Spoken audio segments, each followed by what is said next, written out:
गुरु शिष्य पर कृपा कैसे करता?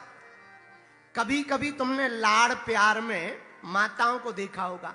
माताएं कभी जब बहुत गुस्से में होती हैं, हाथ में लाठी लेती हैं, अपने बच्चे को पीटती हैं। जोर से करेंगी पर मारेंगी धीरे से, जोर से हाथ करेंगी पर चोट कम आएगी, आवाज ज्यादा आएगी। ऐसे ही गुरु होता है, शिष्य को सिखाने के लिए डांट जोर से देता है पर पुचकार भी बाद में लेता है। हम हनुमान जी से कृपा क्या चाहते? जैसे गुरु अपने शिष्य को डांट देता पर स्वीकार कर लेता। शिष्य का काम क्या है? शिष्य का काम है गिरना, और गुरु का काम क्या है? गुरु का काम है उठाना।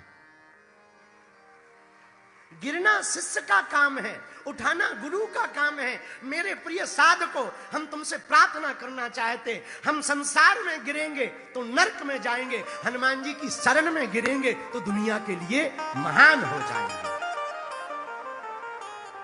तो हनुमान जी के चरणों में गिरना, लेकिन किस दृष्टि से? कृपा करहूं गुरुदेव की।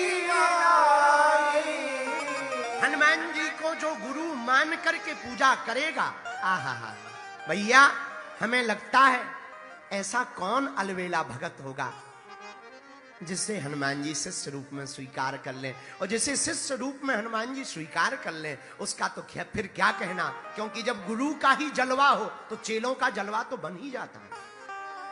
हाँ, हाँ, मान लो जैसे ये मंत्री साहब, अब मंत्री जी का जलवा है तो उनके अगल बगल वालों का अपने आप, हेलो मंत्री, हटो हटो, मंत्री आ रहे हैं, इनका अपने आप जलवा बन जाता है। तो मंत्री जी के साथ वालों का जैसे जलवा बन जाता, प्रधानमंत्री के साथ वालों का जैसे जलवा बन जाता, वैसे ही हनुमान जी के साथ वालों का भी जलवा हो जाता है? अब हनुमान जी को अगर हम गुरु रूप में चुने, अच्छा बुरा ना मानना, तुम कथा में तो बैठे हो, पर क्या तुम्हारे अंदर कथा बैठी? आप कथा में तो बैठे हो, पर क्या कथा बैठी? तुम मंदिर जाते हो, भगवान को देखते हो, ये बड़ी बात नहीं है। तुमने भगवान के दर्शन कर लिए, ये बड़ी बात नहीं है। भगवान तुम्हें देख ले, ये बहुत बड़ी बात है। तुम जिसे चुनो, कुछ लोग हमें मिलते बोले हमने तो आपको ही गुरु जी मान लिया। ठटरी के बरे, नक्कटा, मूसर चंद, तुमने हमें तो गुरु मान लिया पर हमने तुम्हें चेला माना। तुमने किसी को गुरु मान लिया, ये बड़ी बात नहीं है, पर कोई गुरु तुमको अपना चेला मान ले, ये बहुत बड़ी बात है। तुम भगवान के हो गए, ये बड़ी बात नहीं है। भगवान तुम्हारे हो जाएं, ये बहुत बड़ी बात है।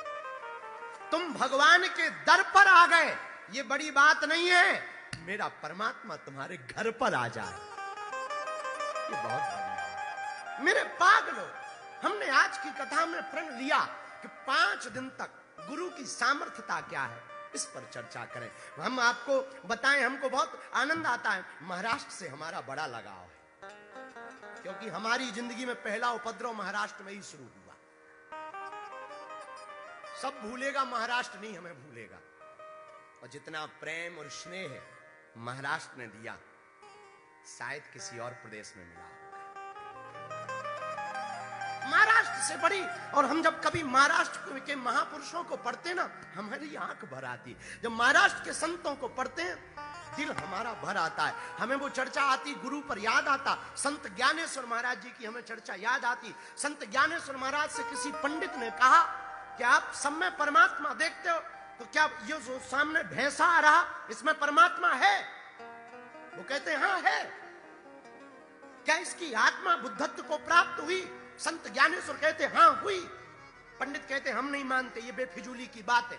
ज्ञानेश्वर महात्मा कहते रुको, चुप रहो, तुम्हारी पंडिताई धरी रह जाएगी, इधर आओ। और भैंसे पर जैसे ही हाथ रखा, वो भी वेद बोलने लगा, वो भी शास्त्र बोलने लगा।